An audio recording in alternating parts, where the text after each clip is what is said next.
La clase 12 y penúltima de este curso trata de profundizar algunos temas que estuvimos comentando de forma general la clase pasada, ¿cierto? Hicimos un repaso por la historia de la planificación urbana en Chile de manera bastante general, a pesar de que fue bastante información la que entregamos. Y ahora vamos a profundizar en esto que yo les comentaba, que es la principal forma de planificar en Chile, ¿cierto? La tarificación es débil, otras cuestiones más de inversión son muy puntuales, y la principal forma de planificar siempre ha sido la generación de instrumentos de planificación territorial o regulación territorial, llamados planes reguladores. Em, Este es como el esquema en general de la planificación territorial, desde lo nacional hasta lo comunal.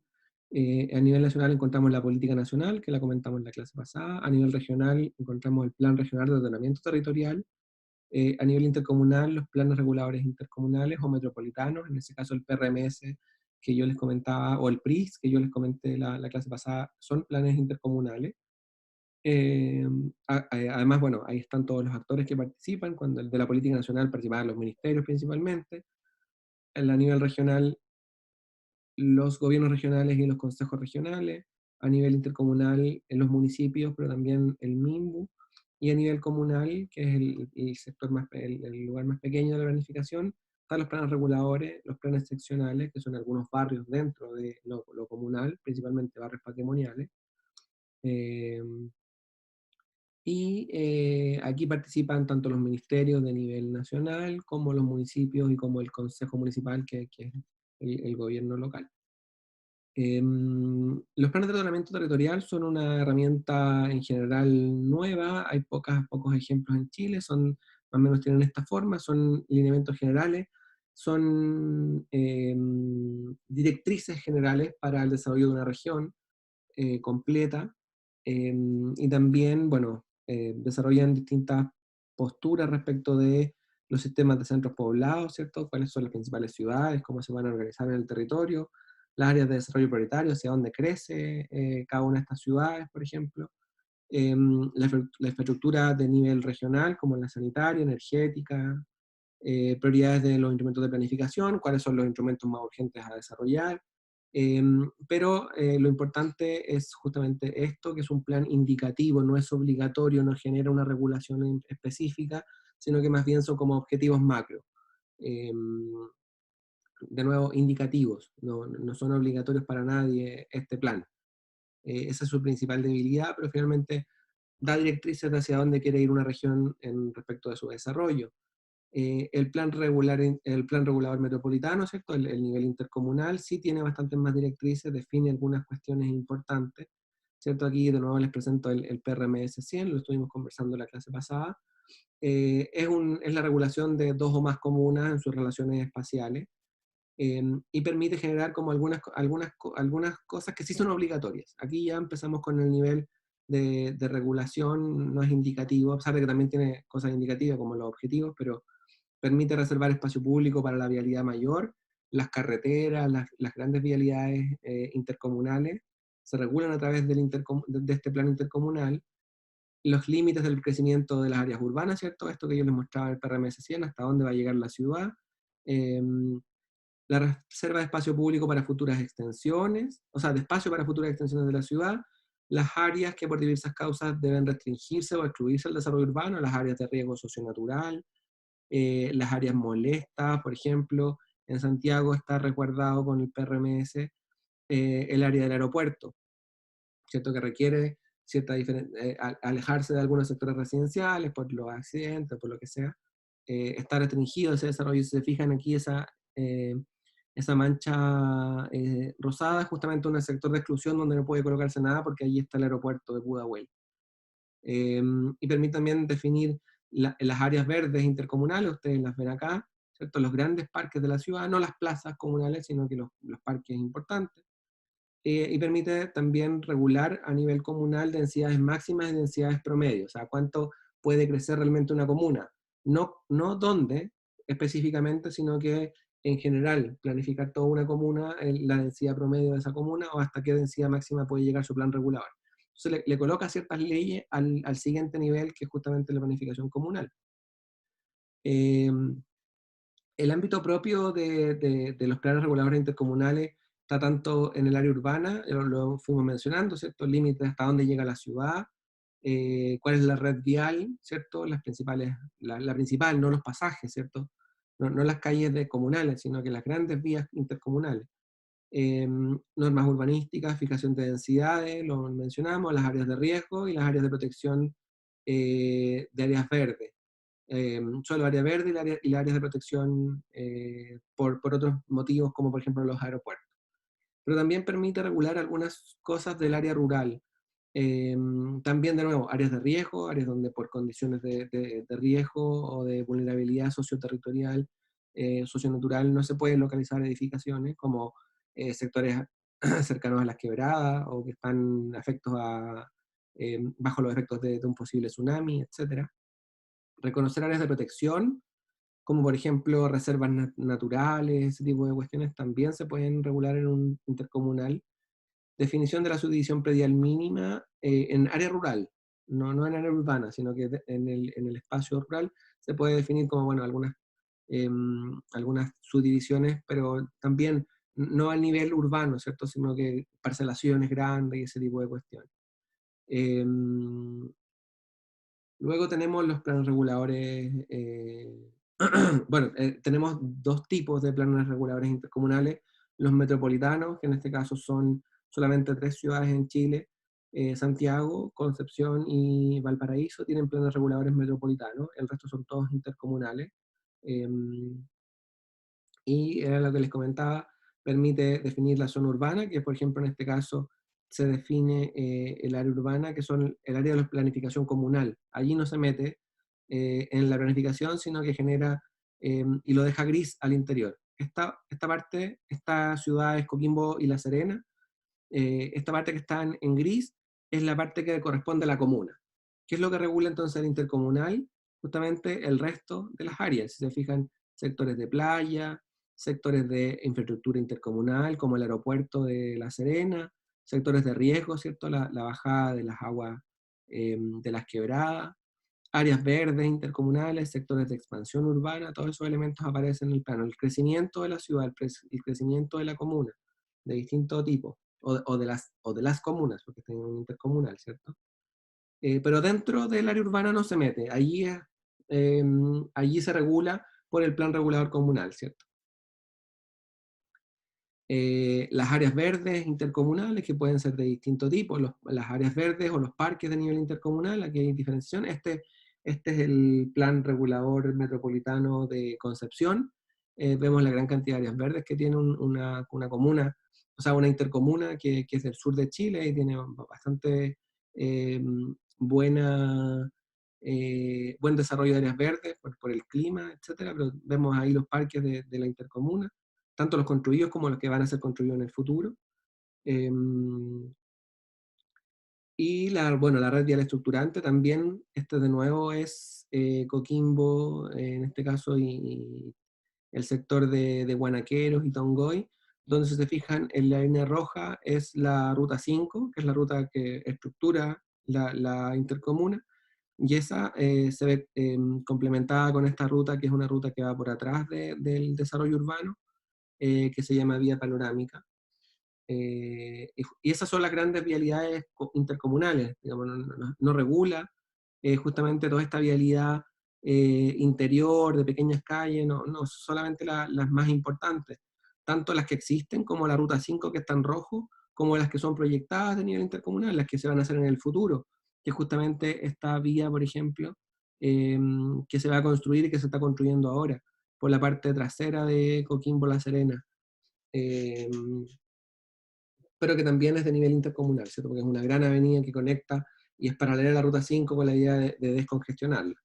Entonces también a nivel de red vial estructurante, el intercomunal o el metropolitano genera ciertas condiciones, ciertas obligaciones. Nadie puede construir un proyecto en medio de esta avenida porque ya está planificada por el nivel intercomunal. Y el plan regular comunal no puede pasarse de esta línea porque hasta ahí le dice que puede crecer el plan intercomunal.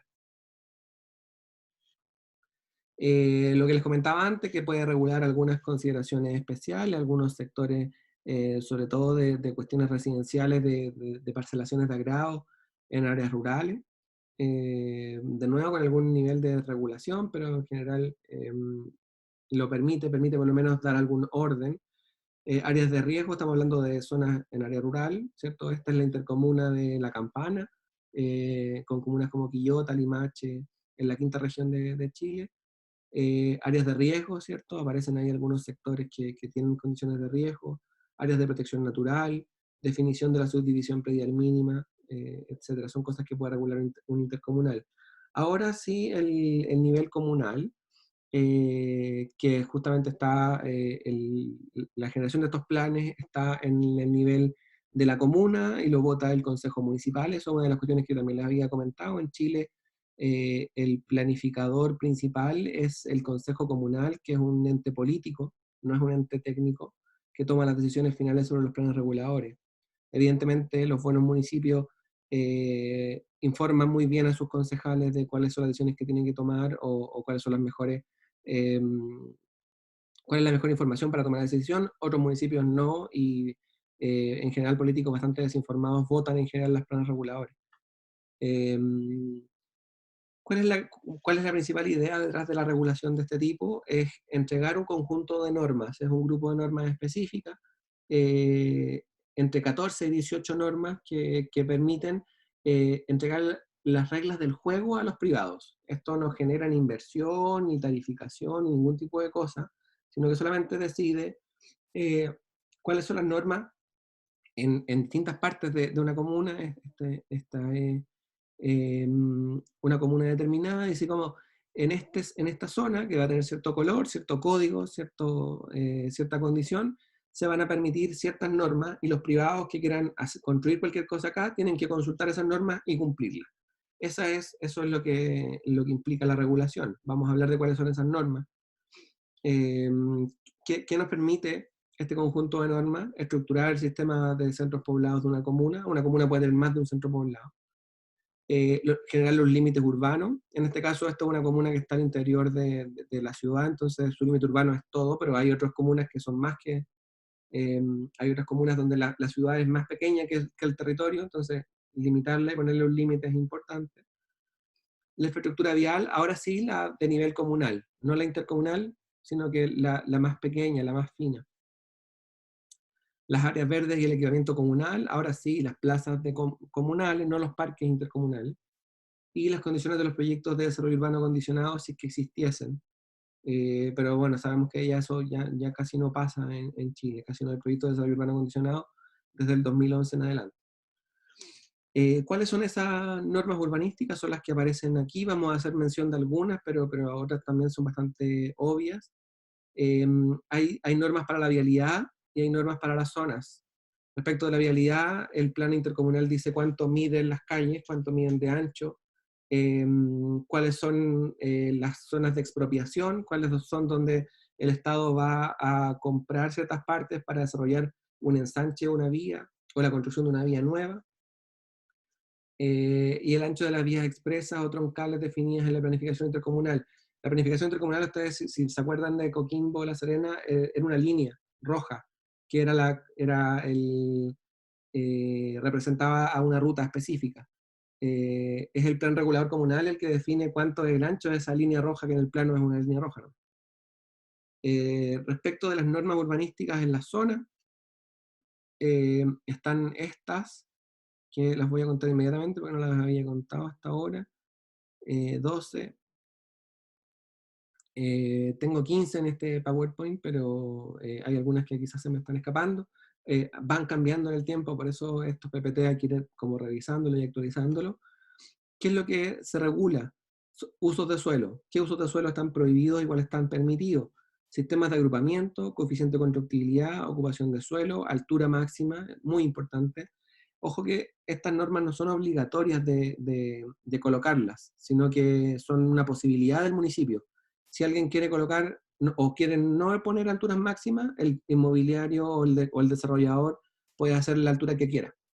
¿cierto? Siempre considerando las otras normas, pero un municipio podría decidir que no quiere regular la altura, que quiere dejar la altura libre, y eso es una posibilidad.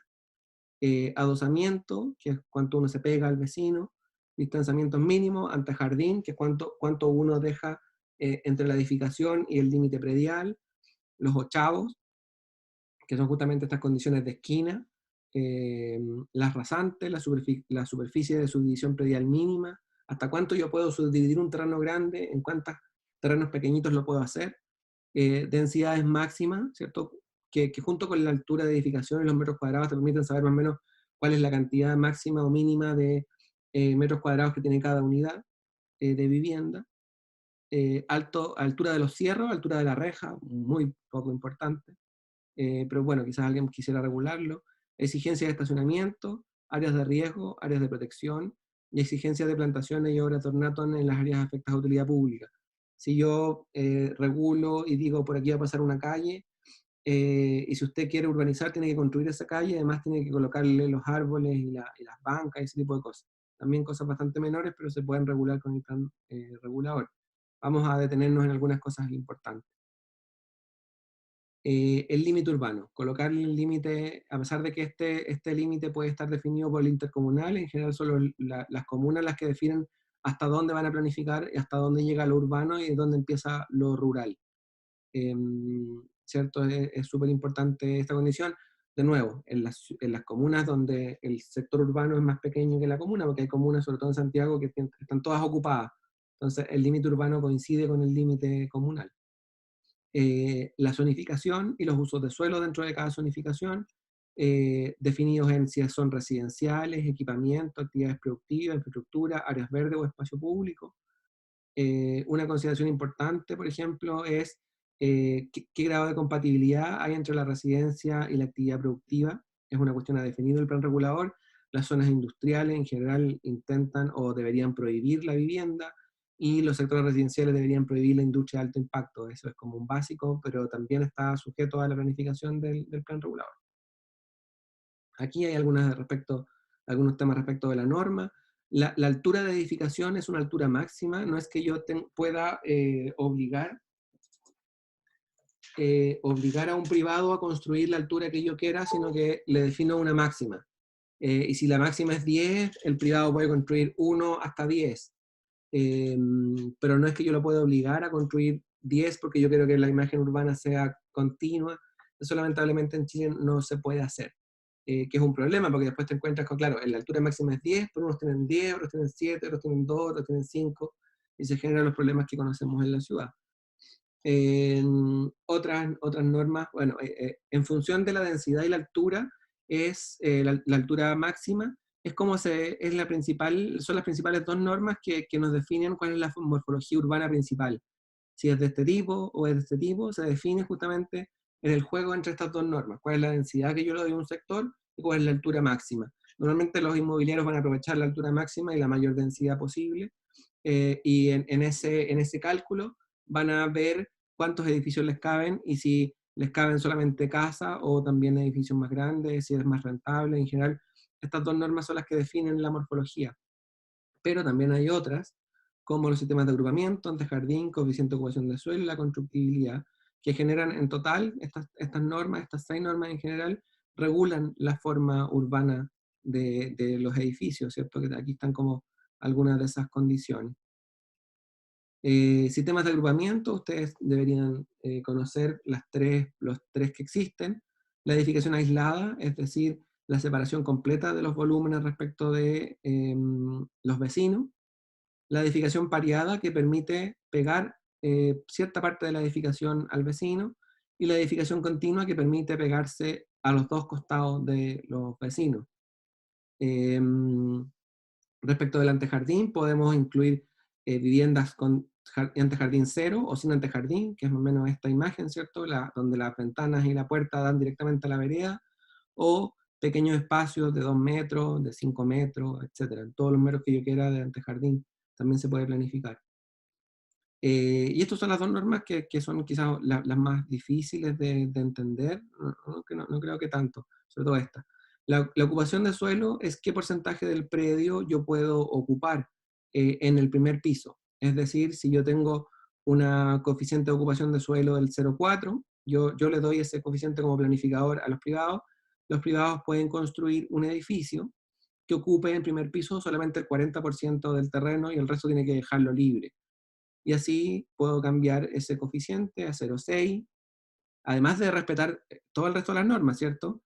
Respeto la línea de edificación, el antejardín que tiene que dejar, y dentro de eso yo le doy un coeficiente de ocupación de suelo del que yo quiera, y ahí vemos la diferencia. Se fijan, si doy 0,4, normalmente va a ser edificación aislada, mientras que si doy 0,8, ya la edificación tiene más que ver con la edificación continua. Entonces ahí está también el juego de las normas.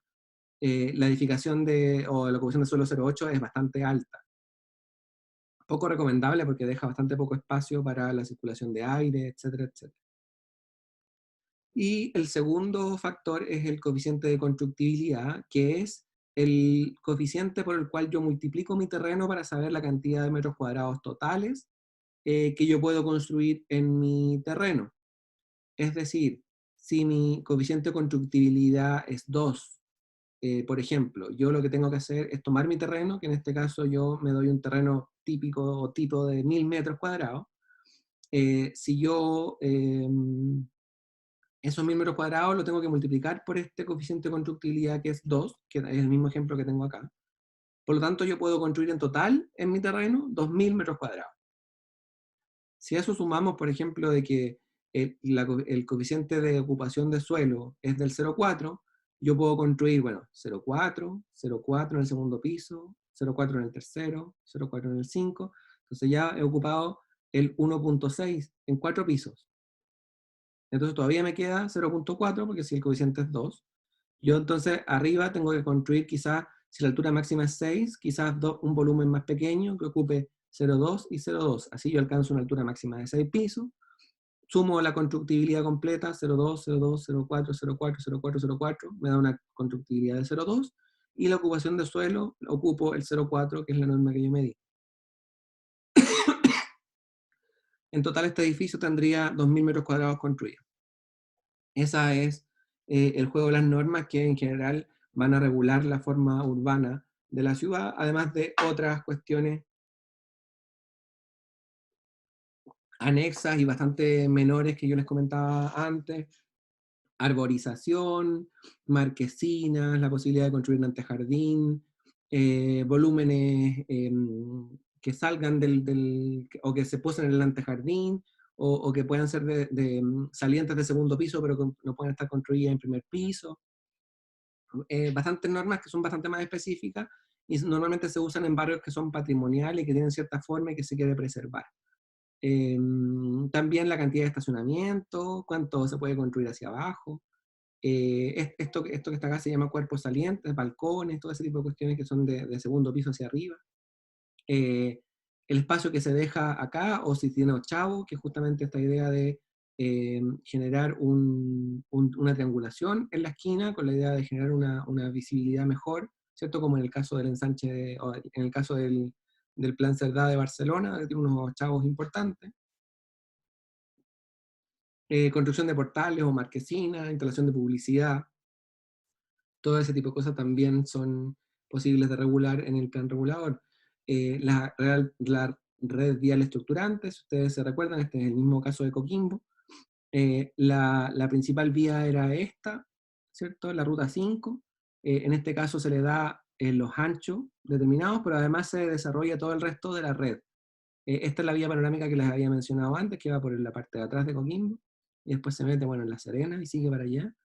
Pero eso en el plan regulador le da solamente el ancho, mantiene el mismo dibujo, pero el plan regulador dibuja todo el resto de la vialidad que no estaba dibujada en el plan intercomunal, que eran solamente esta vía y esta de acá atrás. Todo el resto, toda esta malla reticular que los privados que desarrollen tienen que construirla, van a estar definidas por el plan regulador, al igual que los perfiles viales. Entonces yo voy a decir en el plano general que esta calle va a tener 40 metros, pero además puedo decir, bueno, en esos 40 metros yo quiero tantos metros de vereda, tantos metros de arbolado, tantos metros de vialidad, tantos metros de otra vereda, etc. Eso también, el diseño interior de la vía también es posible regular con el plan. Eh, Cuestiones de riesgo, ¿cierto? Las principales quebradas, los riesgos de tsunami, los riesgos de remoción en masa, ¿cierto? La caída de bloques, la caída de elementos rocosos. También se hacen estudios específicos para determinar cuáles son las zonas de riesgo socionatural. Los elementos patrimoniales, que también son importantes, monumentos nacionales y zonas típicas, que son de nivel superior, y que se tienen que reconocer en el instrumento, en los planes. Tenemos que revisar cuáles son los monumentos nacionales, zonas típicas que están declaradas en nuestro territorio y respetarlas. Y además el plan regulador puede generar zonas, inmuebles de conservación histórica o zonas de conservación histórica que tienen condiciones especiales distintas de las zonas típicas. Hay dos. El problema de Chile en términos patrimoniales, o uno de los problemas, es que tiene dos normas distintas. Para los polígonos, para los barrios, está la zona de conservación histórica y las zonas típicas, que son distintas. Y a nivel de edificio están los monumentos nacionales y los inmuebles de conservación histórica, que también son distintos. Estos son de nivel nacional, los define el Ministerio de Educación, y estos los define cada municipio. Ahí está, por ejemplo, este es un caso en Santiago, donde allí en negro y rojo está el Monumento Nacional, y otras edificaciones de tipo inmueble de conservación histórica son las que están en morado, ¿cierto? Son bastante más, porque las declara el municipio de forma bastante más sencilla que un monumento nacional, que es bastante más complejo declararlo. Y también, bueno, estaba esto que es el plan comunal, pero también se pueden desarrollar pequeños planes en barrios específicos, sobre todo en barrios patrimoniales, que se llaman planes seccionales, que te permiten, además de todas estas normas que permite el plan, incluir otras normas, como por ejemplo volumetrías específicas, materialidades específicas, colores específicos. Uno podría tomar un barrio y decir como, bueno, este barrio ha sido históricamente rojo, entonces yo voy a obligar que cada persona que construya acá, o que renueve, o que haga lo que sea acá, no pueda pintar las cosas que no sean de un color distinto del rojo. El plan regular no lo puede hacer, un plan seccional sí. Detalles y ornamentos, detalles arquitectónicos y ornamentos específicos, algunos materiales específicos, ¿cierto? El uso de la teja, los pórticos, tipos de ventanas específicos, todo eso se puede regular a través de un plan seccional. Techumbres específicas de cierto color, de cierta materialidad. eh, una planificación bastante más pequeña a nivel barrial, ¿cierto? No se pueden aplicar todas estas normas a toda una comuna, sería muy extraño. Respecto de cómo se aprueba un plan, me quedan algunas diapositivas.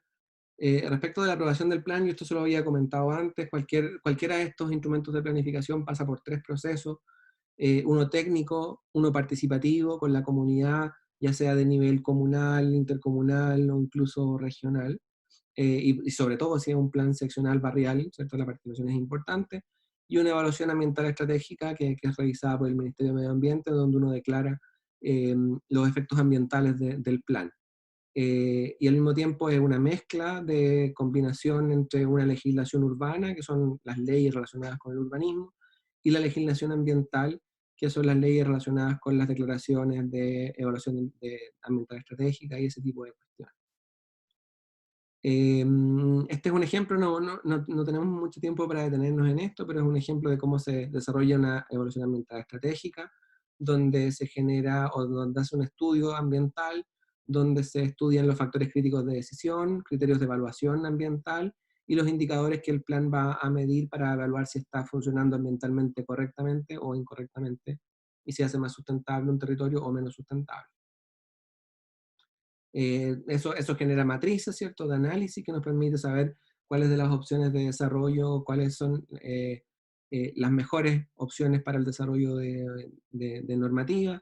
Es un estudio en cierta medida cuantitativo, pero también cualitativo en algunas cosas. Eh, y permite justamente evaluar cuáles de las opciones de planificación son mejores ambientalmente.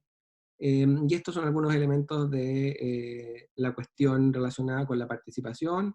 Es obligatorio un proceso participativo en dos etapas: en la etapa de imagen objetivo y en la aprobación final. Antes era solamente, hasta hace 2 años, esto cambió. Antes solamente era obligatorio consultar en la etapa final, lo que terminaba siendo un fiasco, porque la gente se enteraba al final del plan y por lo tanto nunca estaba de acuerdo con el plan. Entonces se entrampaban los proyectos y ese tipo de cosas. Ahora se pide como obligación apenas 2 etapas, la imagen objetivo, que es una parte que va en la mitad, que se parece bastante a la clase sobre planificación estratégica que les comenté, que es una cuestión más general de lineamiento, y luego la aprobación final del plan. No obstante, se recomienda que se desarrolle durante todo el proceso. Cada proceso de plan regulador tiene entre 5 y 6 etapas. Es recomendable hacer participación ciudadana en las 5 o 6 etapas, no solamente al medio y al final, porque si no se genera, sobre todo, que los procesos se alarguen y que la comunidad esté en contra siempre, y eso en general hace que los años, que la cantidad de años que se demora un plan pueda ser muchísima. El promedio hasta hace poco tiempo en Chile estaba en 7 años, o sea, desde que empezaban los estudios hasta que terminaba el plan. Y eso implicaba que cuando se aprobaban ya el plan estaba absolutamente obsoleto porque se había estudiado hace 7 años, hace 10 años, hace 15 años los antecedentes. Entonces la ciudad ya era completamente distinta, no tenía ningún sentido ese plan y se aprobaban después de ese tiempo. Eso ha ido acortándose cuando los actores importantes del territorio empezaron a participar. Respecto de la participación, también es importante considerar distintos niveles, no es llegar y decirle a una persona, este es el plan regulador, opine, porque evidentemente las capacidades técnicas no son las mismas. Entonces hay distintos niveles, empezamos por informar de qué estamos haciendo, pasamos por una cuestión de capacitación, explicamos qué es un plan regulador y finalmente desarrollamos un proceso de participación. Antes de eso, si vamos directo a la participación, evidentemente no funciona. Hay una cuestión de lenguaje, el material que se utiliza, hay un montón de cosas que son importantes a considerar, sobre todo porque queremos que las personas nos entiendan lo que queremos decirle para que puedan participar de la mejor forma, la forma más correcta posible. Eso respecto de la planificación en Chile. Es un tema complejo, yo les trato de expresar todo esto en apenas una clase, una cuestión a la que yo me he dedicado alrededor de 10 años. Pero bueno, vamos a seguir seguramente en otros cursos conversando sobre esto y adentrándonos más en estos temas. El material complementario es interesante. El primero, el que es escrito, es una reflexión sobre la ausencia de planificación urbana en Chile. Hay algunas reflexiones que son interesantes de revisar, sobre todo porque se considera de que hay bastante regulación, pero es una regulación poco eficaz. Yo lo he ido comentando durante la clase, todas las cosas que existen, todos los pasos y toda la cuestión que es bien compleja, pero a pesar de que tenemos muchas herramientas, distintos niveles y qué sé yo, tiene otro tipo de falla. Eh, Esta entrevista que yo les puse acá, que es un poco antigua, pero sigue siendo válida y sigue siendo vigente, son algunos expertos hablando justamente de los procesos de planificación y por qué se entrampan y por qué no sirve la planificación, a pesar de que tenemos variedad de instrumentos, variedad de escalas, termina por fracasar permanentemente por distintos motivos, tanto por presión económica como por falta de participación ciudadana. Es compleja en ambos sentidos. Pero bueno, lo dejamos hasta acá y nos vemos en la última clase.